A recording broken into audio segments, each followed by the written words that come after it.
because it's on my way to someplace. We show up here for, each and every one of you has shown up here for your own individual reason. And it doesn't matter. You arrived here because this is where something within you knew that you needed to be today. And every day that you choose to come here and show up here.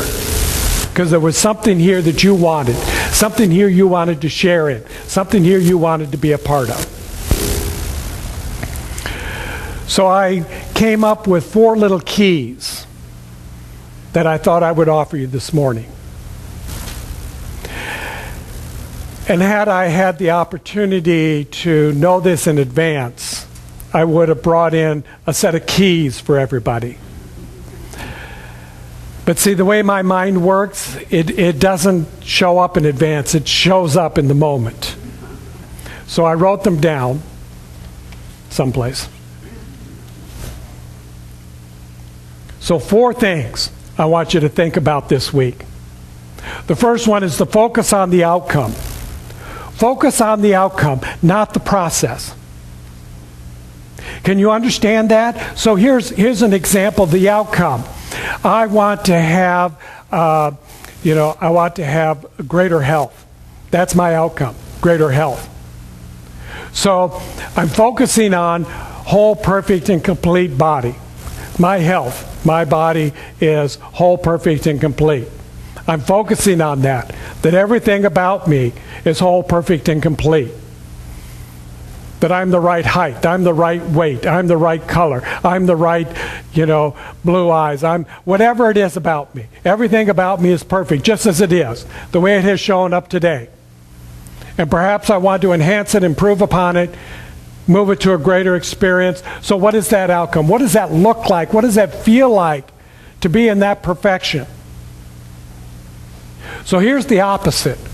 If you focus on the process, you're going back to the condition. You're going back and focusing on the pain, the discomfort, the fact that you're too young, too old, too big, too little, whatever. You're spending all of your time focusing on the process of how do I get out of this? How do I get out of the muck and the trouble and the disease and the disharmony? And all of your time is being focused on what is not whole, perfect, and complete.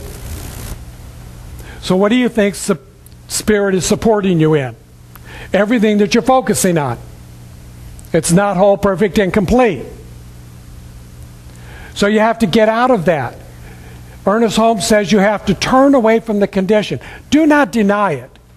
If you are in pain, you are in pain. Acknowledge it, honor it, celebrate it. Here is my pain, but it is not my truth. Because I'm going to turn away from the condition and I'm going to move over here to the truth. I am whole, perfect, and complete. And that is where I'm going to focus on. Does that make sense? Yes. So, number 1, focus on the outcome, not on the process. Value excellence. Don't settle for anything less. This is a problem that shows up in our society and our culture. We want everything to be less. We want everything to be average. We want everything, well, let's be fair about this. Let's make sure that everybody's got an equal amount. Let's be fair. It doesn't work that way. You know it. There is nothing good about average. Do you think Michael Jordan cared about the average? Oh, I better hold back. I'm looking too good today. I think I should just be average. I'm making way too much money. I need to back off a little bit. People in excellence, people who have a standard of doing the best that they can do not believe in the average. Do not believe that everything is going to be fair for everybody across the world. It is not that way. That is not the experience of human being. The experience of human being is to find out who you are, and where you want to be, and focus on the outcome and know that the outcome is excellent. You want to raise your standards. I've said this before. Get out of the basement, move up to the penthouse. We're going to higher standards here. Anybody with me? Yeah. Great. Thank you. So know your strengths. We do a lot about strengths here. We do a lot about talents. We do a lot about the good to great, Strength Finders 2.0. Many of you, if you've been on a core, if you've been involved in classes here, you know that you have to take the Strength Finders test. You have to find out what is your strength. You have to find out what is your talent. And then we ask you to focus on that. Oh no, I want to focus on my weakness. I want to improve upon my weakness. Not going to happen. It's been proven. Absolutely. Marketing advertisers don't want you to know that.